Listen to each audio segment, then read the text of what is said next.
היום נלמד דף מ"ח, שהוא הדף של היום, יום רביעי.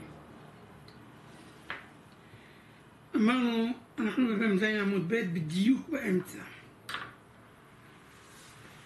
אמרנו שאם אדם הכניס פירותיו לחצר של בעל הבית, שלא ברשות, ובא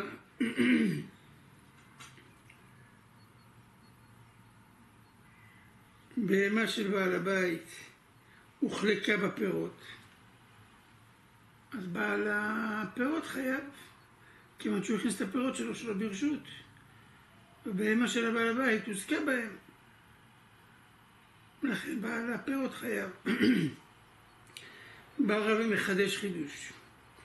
לא שאלנו מתי אמרנו שבעל הפירות חייב על נזקי הבהמה של בעל הבית, אלא שהוחלקה בהם. חלקה באיזה בננה שם. אבל אכלה פטור. היא אכלה את הפירות ומרוב אכילה מתה. לכאורה גם כן צריך להיות חייב בעל הפירות. כי בעל הבית יכול להגיד לו, מה אתה מכניס לי פירות לפה? אתה רואה, הבהמה שלי אוכלת לסוף. הכנסת שלו ברשות, ידך לתחתונה, אתה חייב? לא. פטור. למה? מה היא טעמה? משום שבעל הפירות יטען לבעל הבית, האבלה שלא תאכל, מישהו יכריח אותו לאכול? נכון שהכנסתי את הפירות שלי לבית שלך שלא ברשות, זה לא בסדר מצידי. אבל מישהו אמר לה לאכול? מילא כשהוא חלקה בהם, אז אני לא יכול להגיד לה, מישהו אמר לך להחליק בהם? ודאי שתחליק בהם. היא החליקה שלא בכוונה, היא מכניס פירות, היא מחליקה. אבל כאשר היא אוכלת, על דעת עצמה באה ואוכלת פירות, עד שהיא נחנקה ומתה, אני יכול להגיד לך, למה היא אכלה? אלא שלא תאכל. אמר רב ששת אמר על הדין הזה של רב, אמינא, כי נאי משחיב רב, אמר להי שמייצה. כשרבי נמנם, אמר את ההוראה הזאת, את ההלוכה הזאת. למה? כי לא היה לו לפתור כשהיא אכלה. נתניה, שלנו ברייתא מפורשת. הנותן צם המוות לפני בהמת חברו, פטור מדין האדם, חייב בדין השמיים. מי שנותן צם המוות לפני בהמת חברו, פטור מדין האדם. למה? כי הוא לא הזיק בידיים, זה גרומה. אבל זה יותר מגרומה. לכן פטור מדיני האדם חייב בדיני שמיים. אבל בדיני האדם, פטור מדיני האדם חייב בדיני שמיים. משמע דווקא אם הוא השאיר לפניה שם המוות, אז הוא פטור מדיני האדם.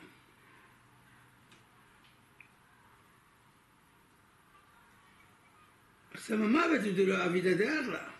רק שם המוות יכול להגיד לו, רק בשם המוות יכול להגיד לו, תשמע אדוני, מי אמר לה לאכול? מה, בהמה אוכלת שם המוות? למה יאכלה את זה? אז זה בעיה של הבהמה שלך. לכן אני פטור. פטור מדיני האדם, חייב מדיני שמיים. אבל מדיני האדם הוא פטור. אבל פירות דאבידא דאכלה, פירות שבהמה עשויה לאכול אותם, היא רגילה לאכול אותם, והיא אכלה ונחנקה בהם, הנה חינם מישהו חייב לא רק בדיני שמיים אלא גם בדיני האדם.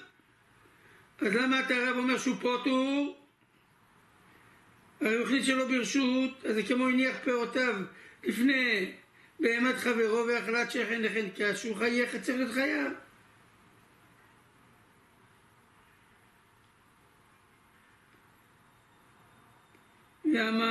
למה שם אמרנו שחייב בפירות, אבילה שלא תאכל? שמע מינה שלא אומרים את הסבורה הזאת.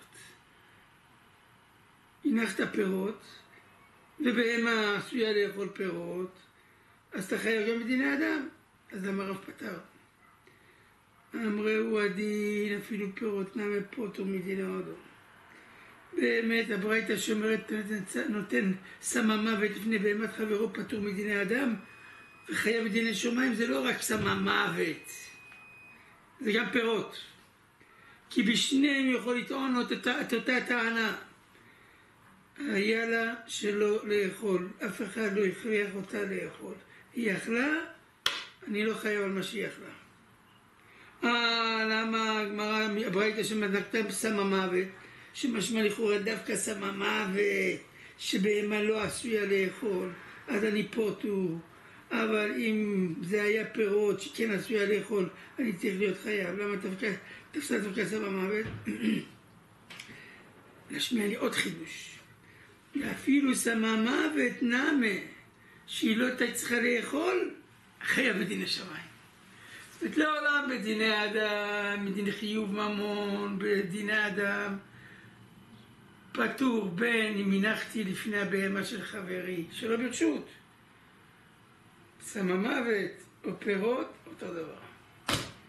פה אכלה שבנחלקה בפירות, פה אכלה סם המוות ונחלקה מהסם המוות, מה זה משנה? שניהם אני אומר, לא אלא לאכול. למה תפסתי בברייתא דווקא סם המוות? כדי לתפוס חידוש יותר גדול. שאפילו בסם המוות יש חיוב לידי שמיים. כי פירות סוף סוף דרכה לאכול, אז אני מחייב אותך בדין השמיים לפחות. אבל סם המוות שאין דרכה לאכול אולי בדין השמיים הייתי פטור, כמה שמענו. אז הדין של רב נכון. יש לחלק בין נחליקה, שאז אם הכנסתי שלא ברשות והוסקה בהמת בעל הבית על ידי החלקה בפירות, חייב. אכלת שאין חלקה, לא משנה אם זה סם המוות או אם זה פירות, בעל הפירות חייב. הנה, תירוץ שני, היא בית המה, סם המוות נמה, גם סם המוות שהברייתא מדברת עליו, זה לא שהניח אליה כדורים של רעל, או זה רעל החברים, או זה אבקה, אז היא לא עשויה לאכול. הניח לפניו העשבים, הניח לפניה עשב, בהמה דרכה לאכול עשב, אבל העשב הזה היה רעיל. הבהמה לא יודעת אם הוא רעיל או לא, ואכלה אותו. בכל זאת פטרנו מדיני האדם, חייבנו רק בדיני שמיים. משמע, שמה העשב זה כמו פירות. מה להניח פירות, מה להניח עשב. בשניהם לא יכול להגיד לו, רק בסם המוות אין דרכה לאכול. פה זה לא היה סם המוות, זה היה עשב. רעיל, אבל זה היה עשב, זה היה פירות. אז זה כמו פירות. אז אם שמה פטרנו מדיני האדם, גם בפירות ממש, שהם לא רעילים, אם היא אכלת שנחלקה, חייב בעל הפירות כיוון שהוא הכניס שלא ברשות. לא, כמו ששמה בעשב, פטרנו מדיני אדם, רק חייבנו מדיני שמיים, אותו דבר בפירות ממש. אכלת שנחלקה, פטור מדיני אדם, מה ההבדל? זה עשב וזה עשב. אז ככה רבי תרץ. עוד קושיה. שואלת הגמרא על רב, יש לנו ברייתא אישה שנכנסה לטחון חיטים אצל בעל הבית שלא ברשות. ואכלתן בהמתו של בעל הבית. הבהמה של בעל הבית אכלה את החיטים שנכנסו לרשותו של בעל הבית שלא ברשות. היא מוסקה חייבת.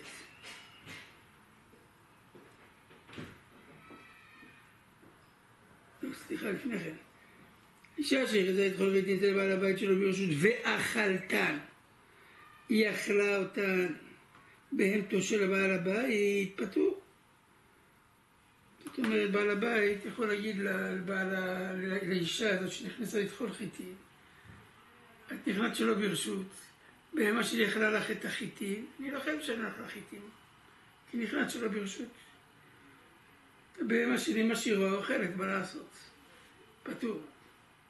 אם הוסקה בהן, דהיינו אכלה מהחיטין עד שנחנקה,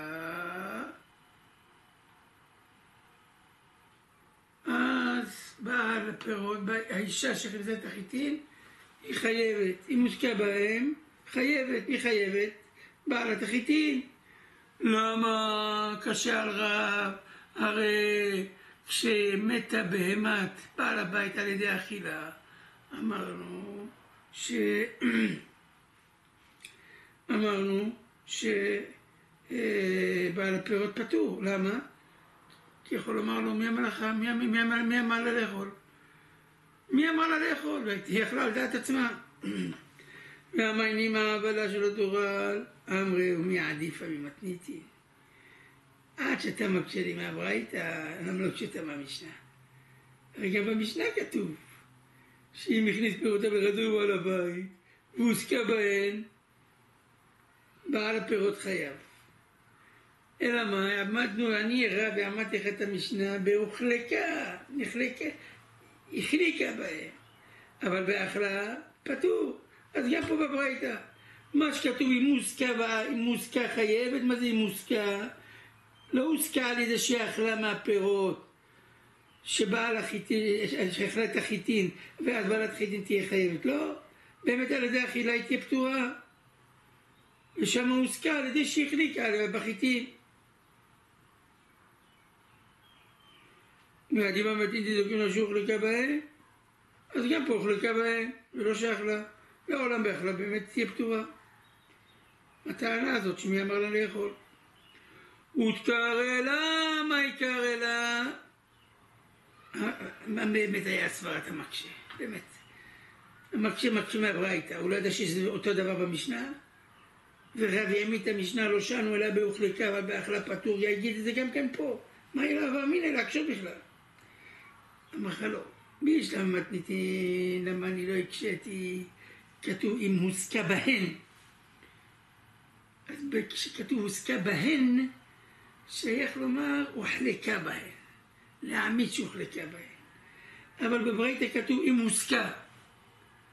לפני כן כתוב אכילה, שאם אכלה בהמה של בעל הבית, פטור בעל הבית מלשלם על החיטין.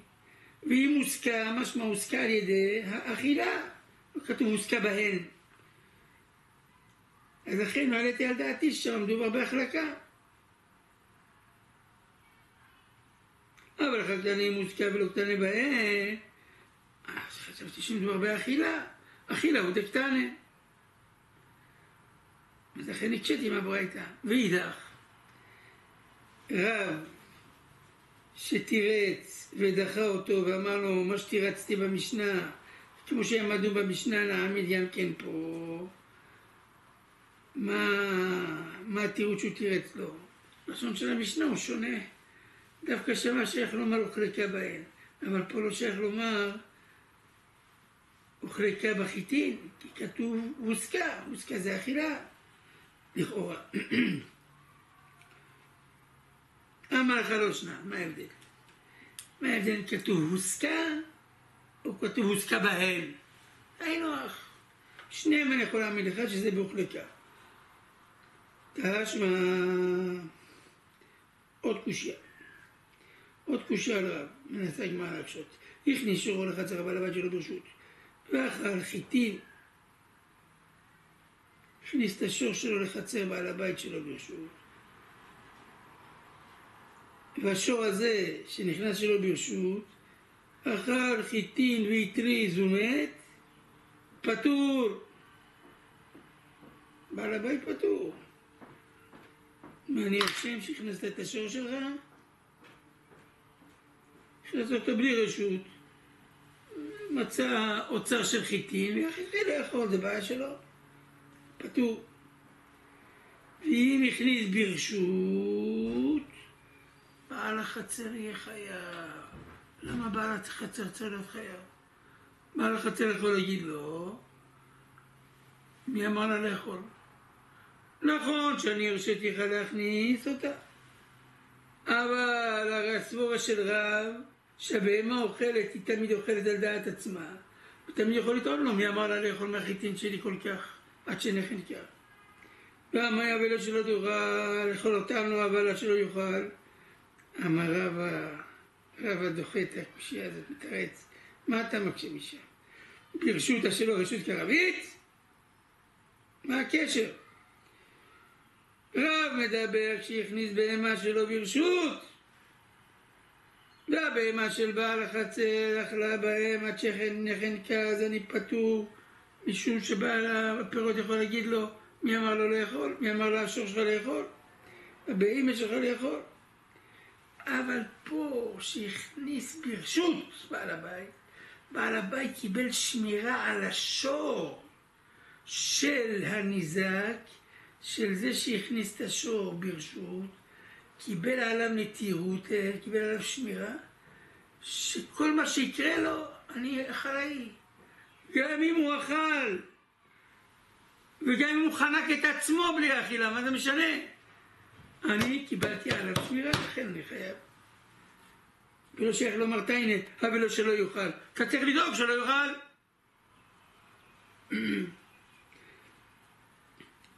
עד כאן. אז אם כן, חילקנו במשנה בין רשות ללא רשות. בדרך כלל, עם רשות, אז בעל החצר חייב בנזקים, ואם הוזק בעל החצר, אז בעל הפירות פטור משלם את הנזקים.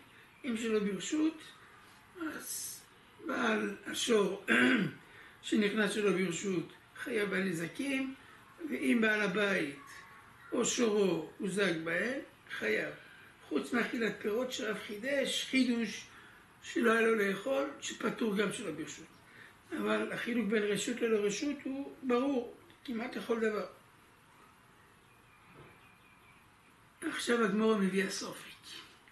כאשר אני מכניס ברשות, הכנסתי ברשות בעל החצר, ובעל החצר קיבל על עצמו שמירה.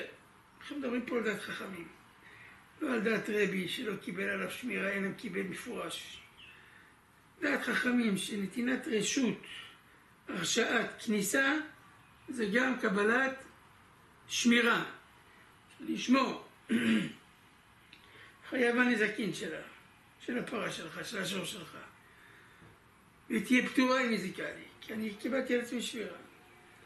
האם זה רק שמירה מהבהמות שלי, הפרטיות, אם השור שלי הזיק לו, אז הוא חייב, ואם השור שלך הזיק לשור שלי, הוא פטור, או גם קיבל על עצמו שמירה מבחוץ. אם יבוא שור של אדם שלישי של השכן, וינגח את השור של זה, של הניזק, שהכניס את שורו ברשות בעל החצר, האם גם פה בעל החצר יהיה חייב? הוא יכול להגיד לו, לא. קיבלתי עצמי על שמירה של הבהמות שלי, שלא יזיקו לבהמות שלך, לבהמה הזאת שלך שהכנסת ברשות. קיבלתי על עצמי שמירה, אבל אני לא קיבלתי שמירה על שברים אחרים. האם בעל החצר יהיה חייב או לא? האם גם על פרות ושברים בבהמס של מישהו אחר הוא קיבל עליו שמירה או לא? זה הסופק. אם בא אלוהו, איך אתה קיבל עליהם נטירות, מה הוא? דנפשהו דקביל עליה, או דין אפילו נטירות דעלמא קביל עליה. תשמע, תן לרב יהודה בר סימון, בנזיקין דבקרנה. קרנה זה שם של תנא, שהוא ריכז את הברייתות. איזה ברייתות של נזיקין. כמו רב הושעיה ריכז ברייתות, הוא ריכז ברייתות של נזיקין. אז רב יהודה בר סימון למד בברייתא של נזיקין דבקרנה, מברייתות של וקרנה שנשנו בנזיקין. מה כתוב שם? הכניס פירותיו לחצר בעל הבית שלו ברשות, ובשור ממקום אחר. עכשיו אנחנו רואים לפשוט את הבעיה. והחלן פטור. ואם הכניס, בינתיים אנחנו חושבים מזה פטור, בעל החצר פטור. אם הכניס ברשות, חייב. מי חשבים, אנחנו חושבים עכשיו חייב. בעל החצר חייב. זאת אומרת שקיבל שמירה גם משברים אחרים. ואתה צריך לשמור גם ששור אחר לא יאכל מהפירות שנכנסתי ברשות. זה הגמרא שואלת, מן פטור מן חיה? לאו פטור בעל חצר וחיה חיה בעל חצר. וזה תפשוט שכשאדם נותן רשות הוא מקבל על עצמו שמירה גם מפרות או משברים של מישהו אחר. תראה את הגמרא לו, אמרה לו, פטור בעל השור וחייב בעל השור. פה מדברים על השור שנכנס מבחוץ. אם בעל הפירות הכניס את הפירות שלו ברשות, אז בעל השור יהיה חייב לשלם את הפירות של זה שהכניס. בוא נגיד ככה, ראובן, שמעון ולוי. ראובן הוא בעל החצר, שמעון הוא בעל הפירות, לוי הוא השכן. שמעון הכניס פירותיו ברשות ראובן. בא השור של לוי ואכל מהפירות של שמעון. אם שמעון הכניס את הפירות לראובן ברשות, לוי חייב לשלם לשמעון. ואם שמעון הכניס את הפירות שלו לראובן בלי רשות, לוי פטור מלשלם לו על הפירות שהשור שלו אכל. אבל לעולם, בעל החצר יהיה פטור תמיד, גם אם זה ברשות. כי קיבלתי רשות רק על הבהמות שלי, אבל לא על בהמות של מישהו אחר. שואלת הגמרא, אם דובר פה על בעל השור, מהי ברשות ומה שלא ברשות?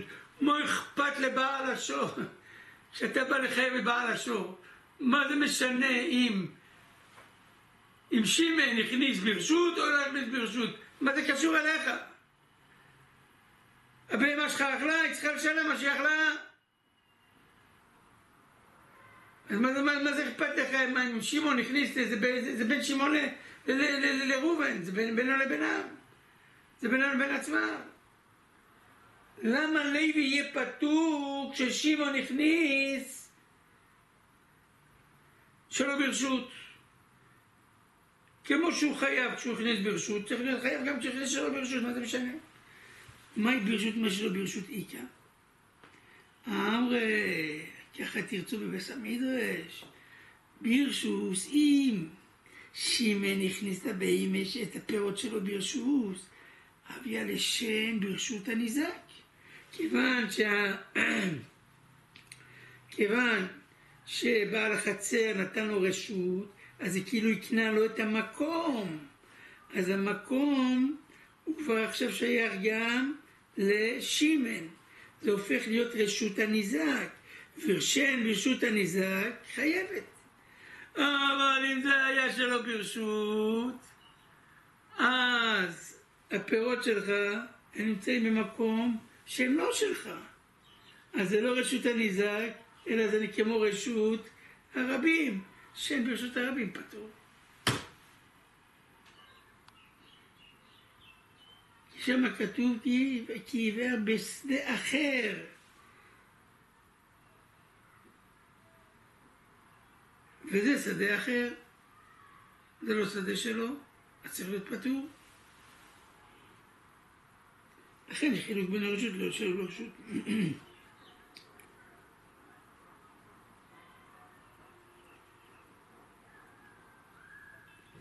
תשמע עוד קושיה. הכניס שורו לחצר בעל הבית שלו ברשות, הוא בא שור ממקום אחר. אותה קושיה רק במקום אכילה, במקום שהכניס פירות, הכניס שור. בלי רשות. הוא בא שור ממקום אחר וניקח, הוא פטור. אם הכניס ברשות, חייב. שוב פעם, אם נאמר פה חייב או פטור זה בעל החצר, אז הוא יכול לפשוט את הבעיה, שהוא קיבל על עצמו שמירה, כשהוא נותן רשות, קיבל על עצמו שמירה גם על בהמות של מישהו אחר, גם על שור של מישהו אחר שנגח. מן פטור מן חייב, לא פטור על החצר וחייב על החצר, לא. פטור בעל השור וחייב בעל השור. שוב פעם אותו תירוץ כמו שתירצנו למעלה. בעל השור, אם הניזק הכניס את שורו לרשות החצר של חברו, אם הכניס אותה ברשות, אז בעל השור שמבחוץ יהיה חייב. ואם הכניס את השור שלו ברשות, בעל השור יהיה פטור. שואלת הגמרא, מה הקשר אליך שוב פעם? השור שלך נגח. מה לי ברשות, מה לי שלו ברשות? בשלמה למעלה גבי שן. שן יש הבדל בין אם זה רשות הניזק או רשות הרבי. לכן חילקנו בין ברשות שלו לא ברשות, גם לגבי בעל השור.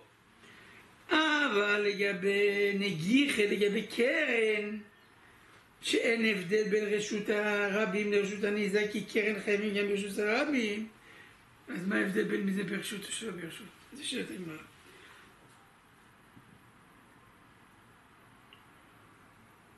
יחי מה ברשות משהו ברשות איקה, אמרי המאני רב טרפוני. דאמר משוני קרן בחצר הניזק, נזק שלם, משלם. אז ברשות, אביא עלי קרן בחצר הניזק, משלם נזק שלם. שלא ברשות, אביא עלי ברשות הרבים, משלם לחצי נזק. הנה חינמי. חיוב יהיה תמיד. זה פשוט. בין אם זה ברשות שלא ברשות, שור, בעל השור יהיה חייב לשלם לשור הניזק. אבל כמה אתה משלם? חצי נזק. אני משלם חצי נזק. אבל רב טרפון סובר ששור שנגח ברשות הניזק חייב נזק שלם. לכן אם אתה הכנסת, אם שמן הכניס את השור שלו ברשות, בעל החצר נתן לו רשות, אז זה הופך להיות כאילו יקנה לו את המקום בחצר. זה הופך להיות רשות הניזק.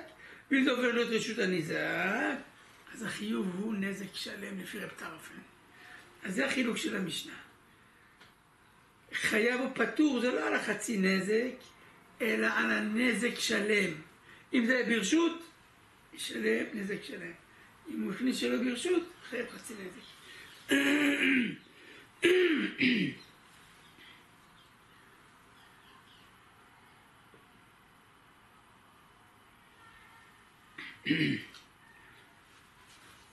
עכשיו הגמרא מספרת סיפור בעניין הזה, של אישה שהכניסה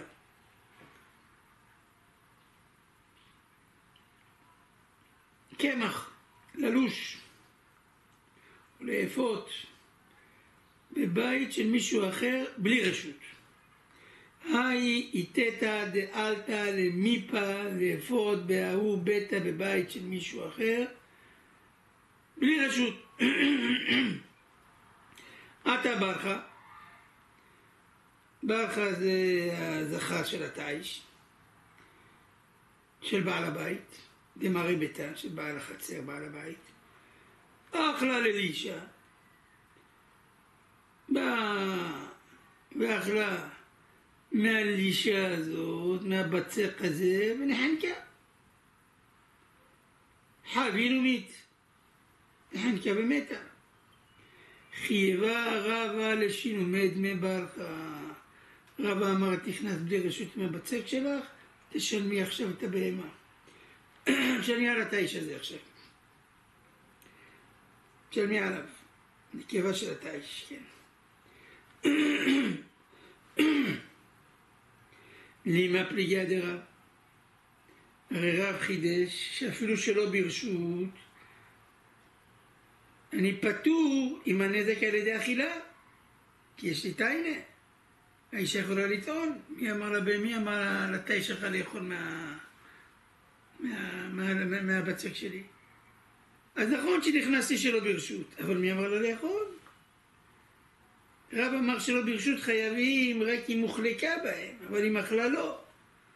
למה אם אכלה לא? כי יש תיינה, מי אמר לה לאכול? ופה הרי רב חייב לשלם, אולי רובה חולק על רב. לימה פליגה דרב, דאמר רב אבילה שלא תוכל, אמרי החיישת, הטעם שלו ברשות, אז לא קבילה לנטירות, הכה ברשות, קבילה לנטירות.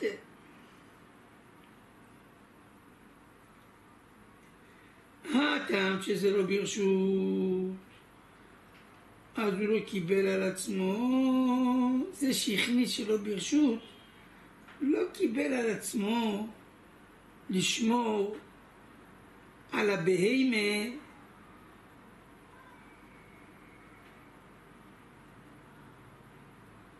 על הבהמה שלו.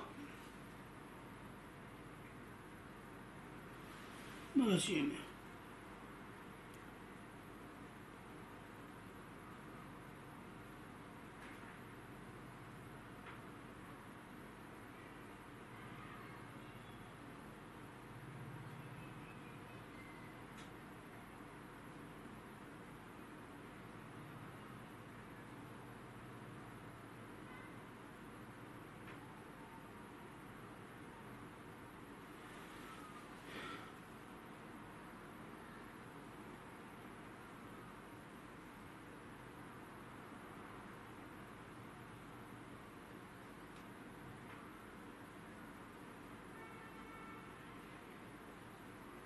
ראית את הדעת על רבי בבא הוא ביתה, היא עלתה לאפות באותו בית, כנראה שהיא עלתה ברשות, כנראה שהיא עלתה לאפות בבית ההוא ברשות, ובאה בהמה של בעל הבית,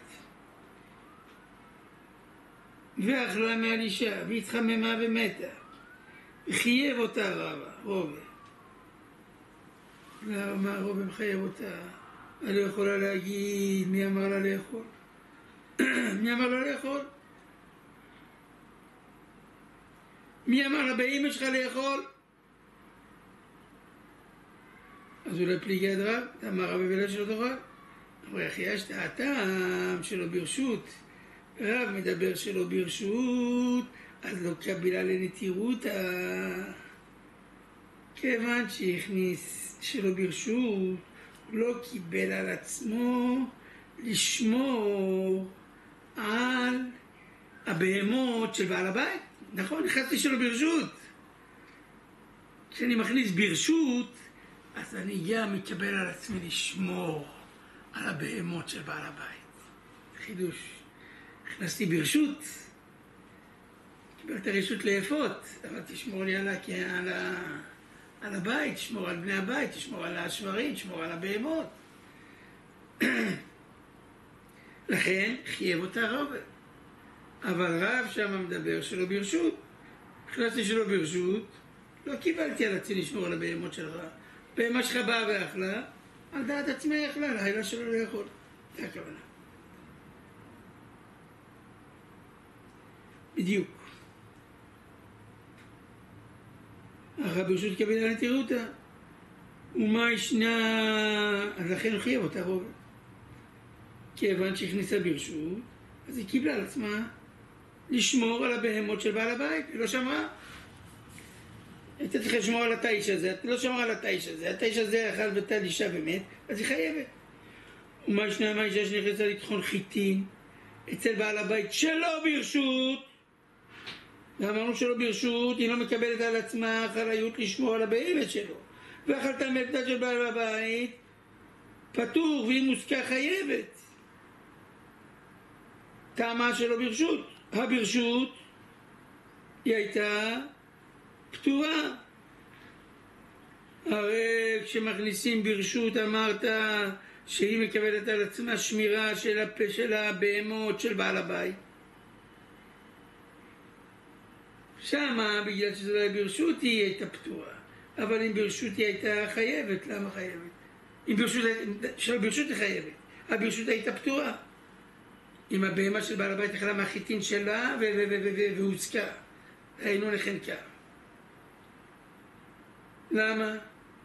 אתה אמרת שכשמכניסים ברשות, כמו האישה הזאת שהכניסה את האישה ברשות, אז היא קיבלה על עצמה שמירה גם על הבהימת של בעל הבית, ולכן חייב אותה רובה. למה לגבי החיטין לא חייב אותה, לא חייבנו אותה כשהכניסה ברשות? הרי היא קיבלה על עצמה שמירה של הבהמות של בעל הבית. אז הגמרא תירוץ. יש חילוק בין נכנסה לאפות לבין נכנסה לטחון, צווי דינים. לאפות זה כרוך בצניעותה. כי אישה כדי לאפות צריכה להפשיל את השרוולים שלה. זה לא צנוע. ואז בעל החצר, בעל הבית, צריך לצאת מהחדר. אז מי נשאר רק היא. לכן, כשהיא נכנסת ברשות, היא גם מקבלת על עצמה לשמור על הבהמות של בעל הבית, כי בעל הבית לא נמצא שם. אבל כשהיא נכנסת לטחון, בתחינה היא לא מפשילה שום דבר. היא נשארת כל הבגדים שלה בצניעות, כבנות ישראל הצנועות. והיא טוחנת בעל החיים. או דחה במדוך, זה לא משנה. טוחנת. ואז בעל הבית נמצא. ואז אני נכנסתי ברשות. לא קיבלתי אחריות על הבהמות שלך כשאתה נמצא לידם. קיבלתי אחריות על הבהמות שלך כשאתה לא יכול להיות לידם. זה הכוונה. אמרה לתחול חיטין כמדל בית צניעות מידי לא בא מסל כמרבתה דחצר. צריכים לסלק את בעל החצר. אפשרו. ועלה דידה נטירותה. לכן עליה נשאר עלה דידה רמי נטירותה. נשאר עליו שמירת הבהמות שלו. אבל אם יפקה, ועד בית צניעות, כיוון שמשלט שרבוליה, מרבתה דחצר, מסלק נפשי. בעל החצר מסלק את עצמו. היא לקח עלה דידה, נטירותה. לכן השמירה היה עליה יפה. הכניס שורו לחצר בעל הבית. פה יש לנו כמה ממרות של רובה, אחד אחרי השנייה, נדמה לי זה 5 ממרות. 5 דינים או 5 או 6 דינים שחידש רובה. בעניין הזה של הכניס שורו לחצר בעל הבית. אמר רובה, הכניס שורו לחצר בעל הבית, שלא ברשות. וחפר בבורות שהכינו מהערות, עשה נזקים. עשה בורות שהכינו מהערות, בעל השור חייב על כל הנזקים. כי הוא נכנס לרשותי, לרשות שלי שלא ברשות. לחצר שלי שלא ברשות. חייב על כל הנזקים. כל נזקי החצר. ובעל חצר חייב בנזקי הבור. הרי כיוון שהוא חפר בורות. ובא מישהו מבחוץ, שנכנס לבית שלי ונפל בבור, אפילו שלא אני חפרתי את הבור, וגם לא השור שלי חפר את הבור, אלא השור של מישהו אחר, זה לא משנה. כי זה בור שלך, זה חצר שלך, היה עליך למלות אותו.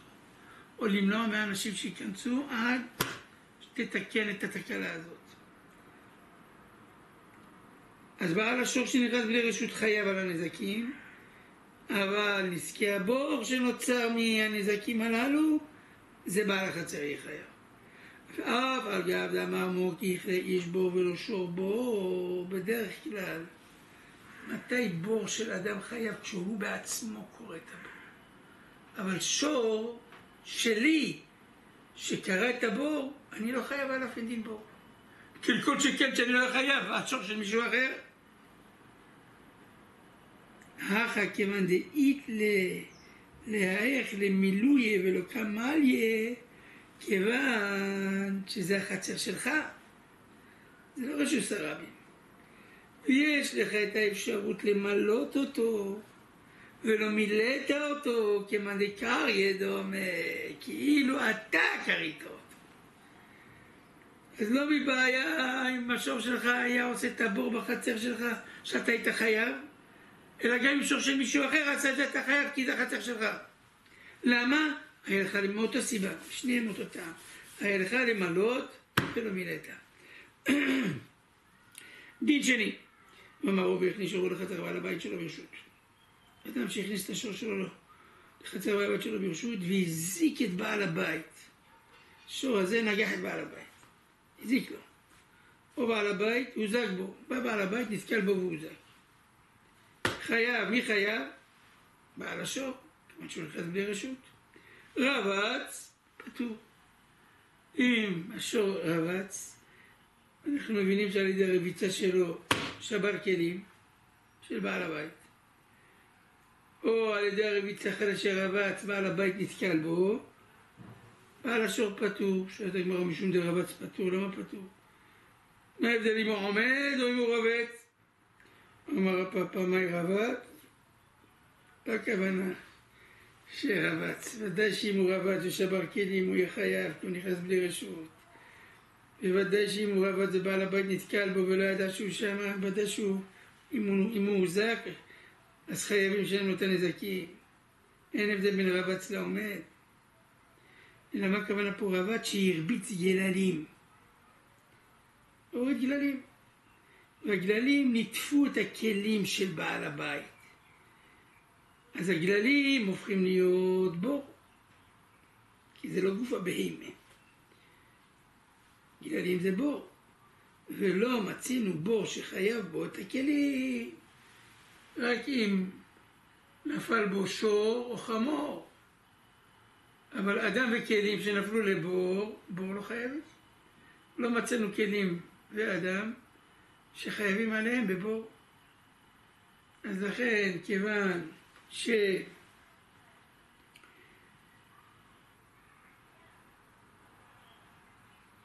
הכלים של האדם נתנפו בגללים של הבהמה שנכנסה שלו ברשות לחצר שלו, אז זה בדיד בור, ובור פטור מכלים.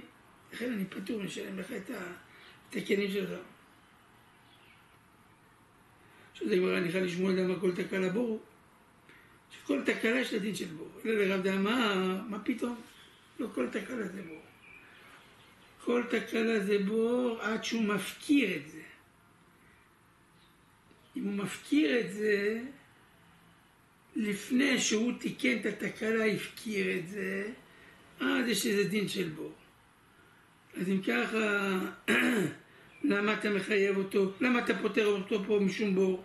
כיוון שבור לא חייב בכלים. הלא, לפי רב, כל תקלה זה לא בור, עד שמפקירים אותו. כל מה שלא הפקרת אותו אין עוד דין של בור. אז זה נזק ככל הנזקים. צריך להיות חייב על הכלים. מה יקלים אמר? אמרה, סתם גללים מפקורי מפקיר לאו. אדם שבהמתו הרביץ הגללים, לא צריך את הגללים האלה. נכון שיש מה לעשות בהם לפעמים, חימום האדמה וכו', אבל בדרך כלל מה שמרביצה גללים, בעל הבהמה מפקיר אותם. אז גם פה, הרביצה גללים, הפקיר אותם. אם הפקיר אותם, יש להם דין של בור, יש להם דין של בור, לכן הוא פטור אם תלפו את הכלים, כי בור לא חייב בכלים. דין שלישי. ואמרו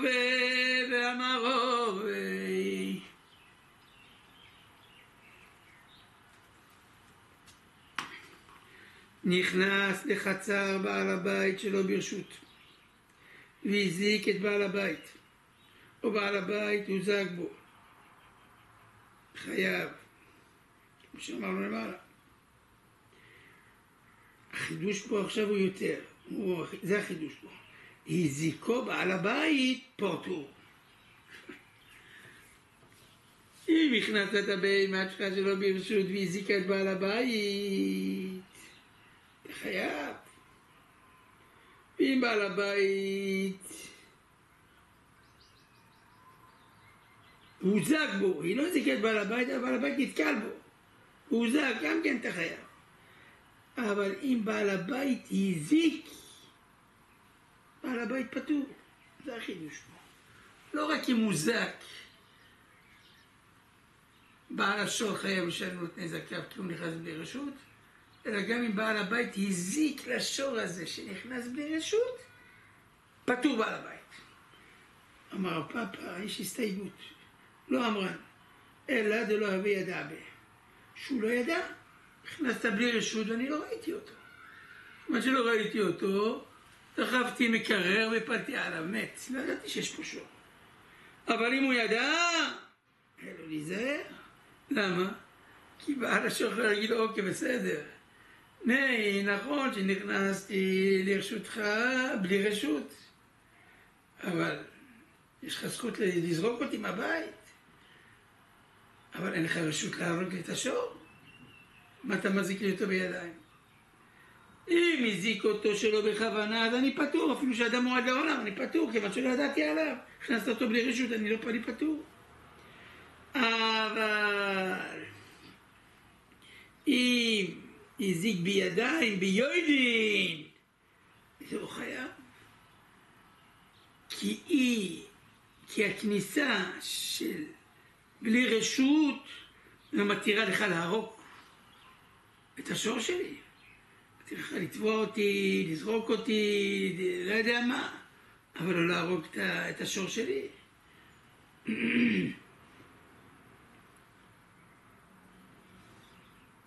זאת אומרת, הפאפה לא אמר לי לדולה בידה, אבל אם בידה בהזיקו בעל הבית חיה, מה איתה, מה משום דה אמר לה, נהידית לך לשותה להפוקה.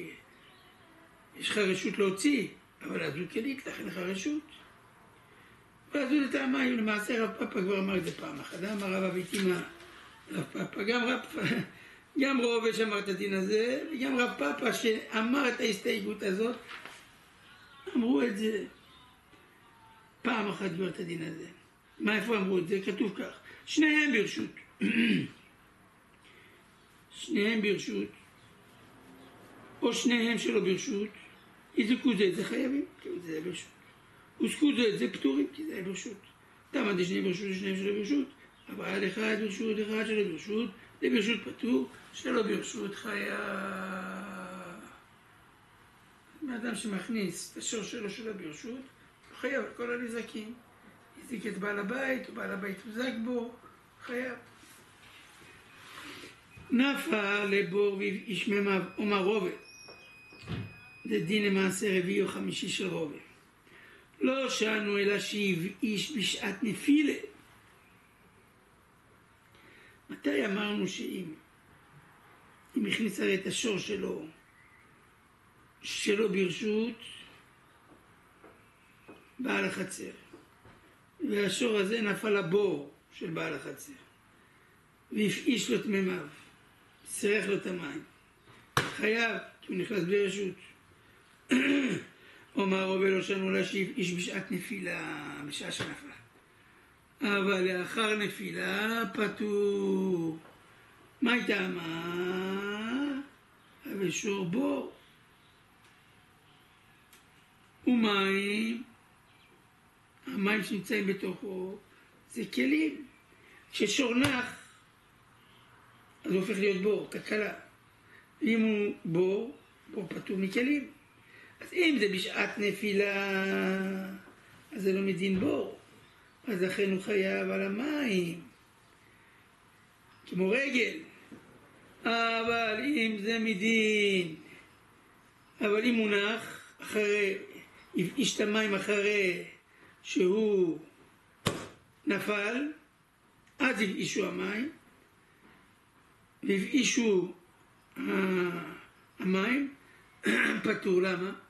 כי השור הופך להיות בור, והמים הרי זה דינם כמו כלים, ובור פטור מכלים, מנזקי כלים. לא מצאנו בור שחייב בו את הכלים. שואלת הגמרא שוב, את השאלה כמו למעלה, אני חושב לשמוע אדם הכל תקל לו בור, אלא לרב דמר, עד אם אבקר לא מה יקל למימה, אז אי אפשר לומר את זה, כי לרב זה לא יכול ללכת, אלא יתמרחי יתמר. אומר רבי לא שאנו להשיב איש מגופו.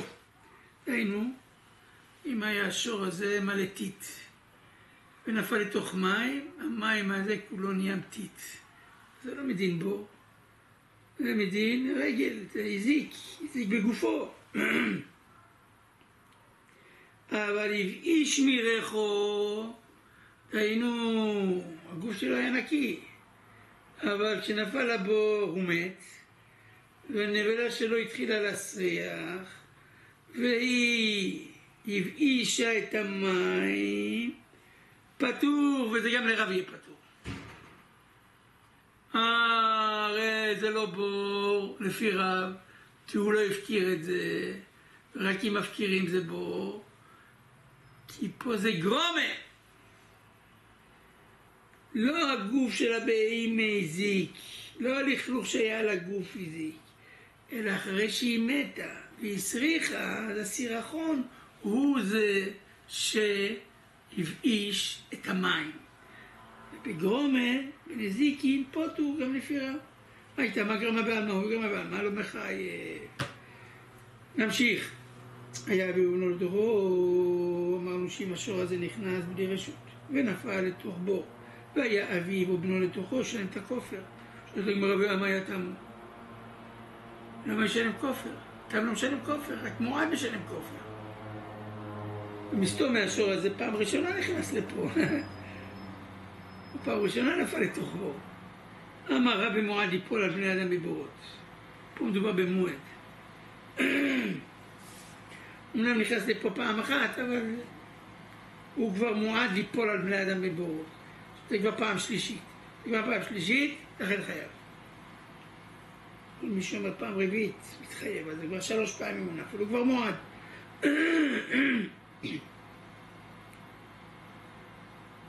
יחי שואלת הגמרא בקטלה הוא, אם הוא מועד ליפול על בני אדם בבורו ועכשיו הוא נפל כשור מועד, אז הורגים אותו. הרי אם הורג שור מועד שהורג בן אדם, אם הוא מזיק לו לגבי, הורג בן אדם, לגבי הכופר אנחנו מחלקים בין תם לבין מועד. אבל לגבי מיתה, הוא חייב מיתה. אם הוא חייב מיתה, אז איך ישלם את הכופר? איך ישלם עכשיו את הכופר? נכון שמועד משלם כופר, אבל איך ישלם את הכופר? הלא כופר משלם מגופו, מכיוון שהורגים אותו והוא אסור בענועה, אז מאיפה הוא ישלם? אומר רבי יוסף דחזה ירוקה ונפל. פה מדובר איך היא תמצא שהוא יהיה מועד כשהוא מועד והרג את אביו או את בנו ונחייב אותו כופר, אבל לא נהרוג אותו. איך יכול להיות? אם הוא מועד צריכים להרוג אותו? לא. הוא חזה ירוקה, הוא לא ראה בן אדם, הוא ראה ירק. הוא נפל למים כדי לאכול את הירק. אז זה נקרא הרג שלו בכוונה. כשהוא הורג שלו בכוונה, אמרנו למעלה, אם אתם זוכרים, פטור מהריגה. כופר צריך לשלם, כי סוף סוף בן אדם מת. ועל הבית שלו צריך כפור. אבל ממיתה, לא. אז יש לך איך תמצא שהוא מועד לכופר בלי שהורגים אותו. שמואל אמר תירוץ אחר. אמר לרבי יוסי הגלילי, אמר אתה משלם חצי כופר. אז לכן שאנחנו אומרים פה שחייב, ואתה שואל הרי הוא תם, אבל רבי יוסי הגלילי אומר שאתה משלם חצי כופר. אז זה הכוונה חייב חצי כופר, זה הכוונה. ואז הוא צריכים להעמיד במועד, ואז ממילא אין מה לשאול אם זה מועד צריכים להרוג אותו, ואז מאיפה נגבה, ואז לתרץ מה שנתרץ, שהוא חזה ירוק, צריכים כל התירוצים הדחוקים. מדובר באמת בשורתם, וחייב חצי כופר. ולאמר, רבי יוסי הגלילי, גם אני סובר שזה רבי יוסי הגלילי. אבל דאמר, כמו רבי טרפון, פה לא יהיה חצי נזק. זאת אומרת, אתה העמדת את זה כמו רבי יוסי הגלילי כדי לחייב את התם בחצי נזק. אני אומר את זה כרבי יוסי הגלילי ולחייב אותו בנזק שלם, כי אני מחבר את רבי יוסי הגלילי לרב טרפון. רב טרפון אומר שכשזה בחצר הנזק, משלמים נזק שלם. גם איתם. יוסי הגלילי, ידע אמר, כרב טרפון, אמר קרן בחצר הנזק, נזק שלם. אז קודם כל כמו רבי יוסי הגלילי שיש כופר, חצי כופר, גם בשורתה. וכשעולים לרשות הניזק, אז יש לנו גם את שיטת רב טרפל, שמחייב כופר שלם. מגור שלם שלהם. בישלמה נעולה, היינו דקטני היה אביו ובנו לתוכו. כיוון שדרכם, דרך בעל החצר, להכניס את אביו או את בנו.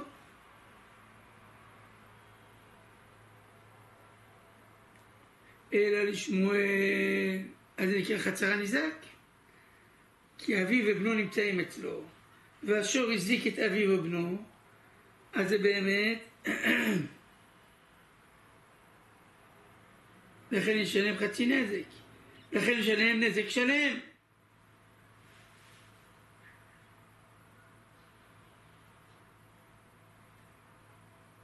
למה? כי זה חצר הניזק, כמו רב טרפל. אלא לשמואל, שאתה אומר שמשלמים רק חצי נזק, כמו שאותם מהעירי אביו ובנו, אפילו אחר נעמה, אפילו בן אדם אחר. אחר נכנס לחצר שלי, אפילו בלי רשות. אז אין פה את הדין של רב טרפל, כי הוא הזיק מישהו אחר, שלא שייך לחצר הזאת, אז זה לא חצר הניזק, אז זה רק חצי נזק. אז לשמואל שבלאו הכי משלמים רק חצי נזק. למה הגמרא מעמידה את אביו או בנו? תעמיד אפילו באדם אחר. לפי אולה שרצה כופר שלם כדי, כי הוא סובר כמו, להעמיד את זה כמו רב טרפל, שזה יהיה חצר הניזק, לכן היה חייב להעמיד באביו ובנו שהם נכנסים דרך כלל בבית שלו. אז לכן תפס דווקא אביו ובנו. אבל אתה שמדבר בלאו הכי על חצי נזק, זה יכול להיות בכל בן אדם? את הגמרא אורחא דמילתא קטנה, אתה צודק, זה אפילו כל בן אדם. למה תפס פה אחיו ואביו ובנו? כי זה בדרך כלל מי נמצא בחצר של הבן אדם? אביו, הבן שלו, המשפחה שלו. נמשיך. ואם הכניס ברשות בעל החצר, חייב. אמרנו שאם הכניס ברשות, אז בעל החצר חייב. כל הדברים הללו. הכנסתי, נתתי לך רשות להיכנס, והשור שלך הזיק את השור שלי, פטור. השור שלי הזיק את השור שלך, בעל החצר יהיה חייב. למה? כי רבנו סוברים שהוא קיבל על עצמו שמירה. שמירה של ענף שוודא שקיבל לפי חכמים. רבי אומר לא קיבל שמירה עד שקיבל מפורש, כי נתינת רשות להיכנס זה לא קבלת שמירה. אז לא זו את רבי.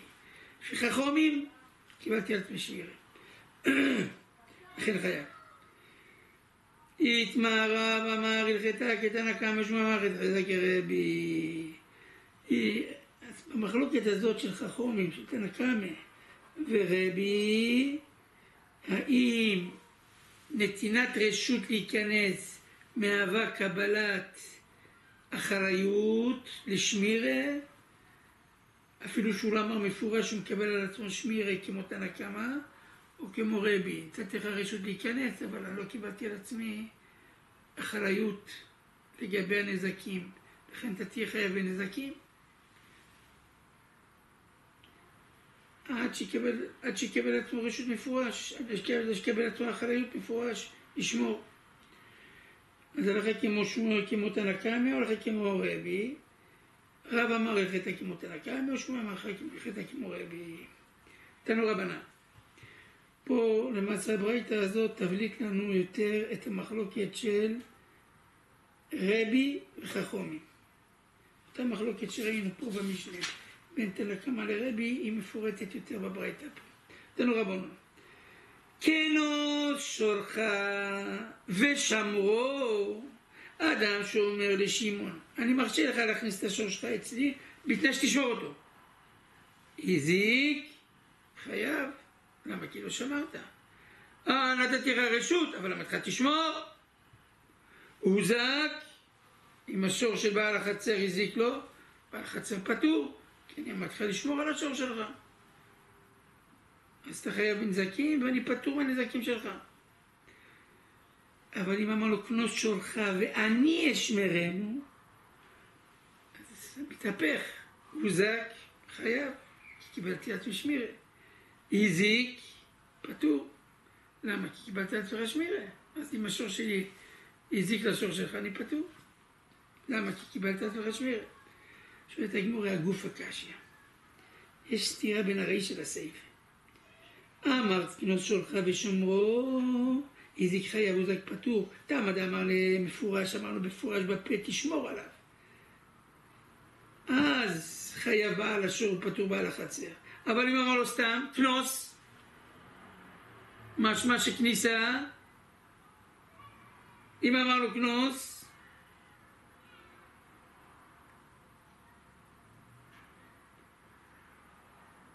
אז תמה חייב בעל החצר, הוא פטור בעל השור.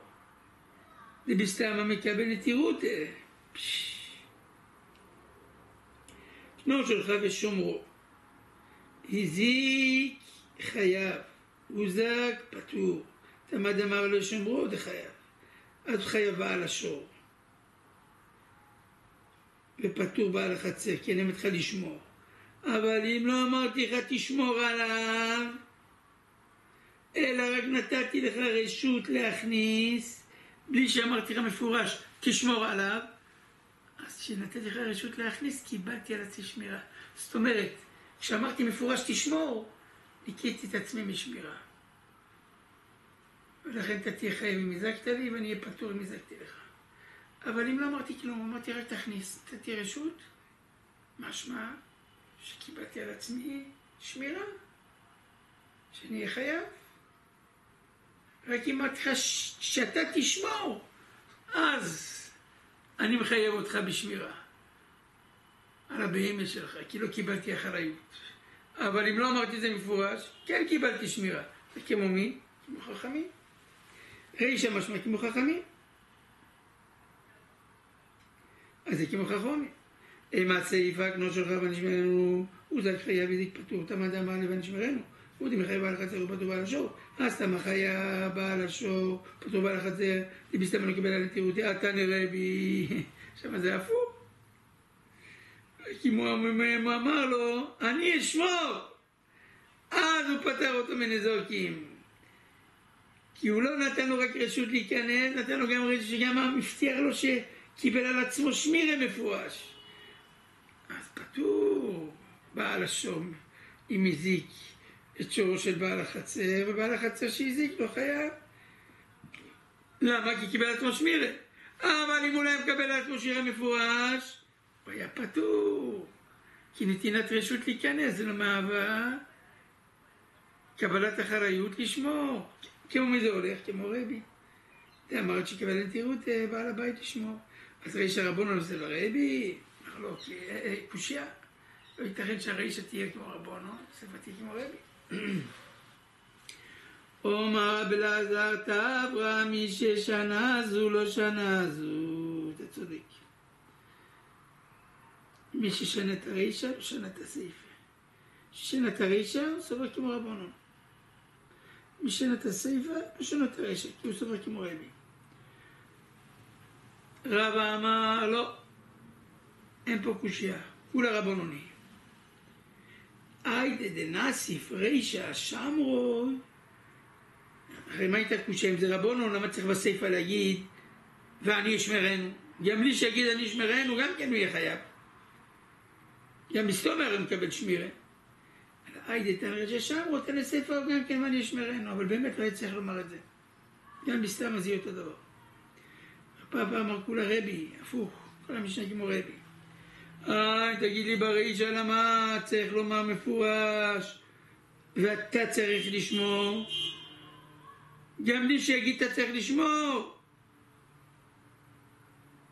בעל הבית יהיה פטור, כי הוא לא קבל על עצמו שמירה. אבל הקרב תחבון אמר קרן בחצר נזק נזק שלם משלם. מילקח אמר לשומרו. לא, כשאני אומר לך תשמור, אני לא מביא לך מקום בחצר. יביא לקרן בחצר הנזק. קרן בחצר הנזק, נזק שלם. אותו רעיון של מלמעלה. אבל אם לא אמר לו שומרו, יקנה למקום בחצר. ויביא לחצר השותפים. קרן בחצר השותפים, אינו משלם מן החצי נזק. ברוך ה' לעולם, אמן ואמן.